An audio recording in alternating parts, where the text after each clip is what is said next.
ہر حلقہ ہر M N اے کا اور ہر ایم پی اے کا ہے. میرے حلقے ایم پی اے بھی بیٹھے ہوئے ہیں اور منسٹر ایجوکیشن کے منسٹر بھی بیٹھے ہوئے ہیں. راجہ بشارت صاحب بھی اسی حلقے سے ہیں اور ان کا بھی بڑا شکریہ کیونکہ آج کل یہ بھی اپنے حلقے میں کافی لگے ہوئے ہیں کام کرانے اور انشاءاللہ مزید کام ہوں گے. بالکل ٹھیک ہے کہ یہ کچھ مہنگائی کچھ مشکلات کا ہمیں سامنا کرنا پڑ رہا ہے.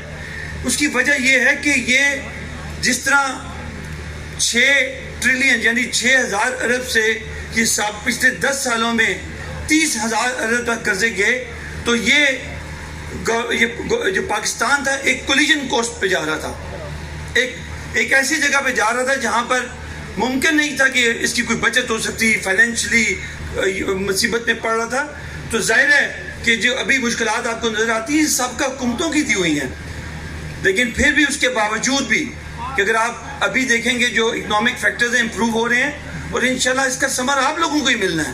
دن رات محنت کی جا رہی ہے. بزدار صاحب اپنے صوبے میں کر رہے ہیں, باقی جو ہمارے چیف منسٹر ہیں وہ اپنے صوبوں میں کر رہے ہیں, اور خان صاحب تاریخ گواہ ہے کہ پاکستان میں اتنی, شیخ صاحب بہتر بتائیں گے کہ اتنی کابینہ کی نہ میٹنگز ہوئی ہیں کبھی اور نہ کبھی اس سے پہلے اتنا کام ہوا ہے. ظاہر ہے ہماری کوشش یہ ہے کہ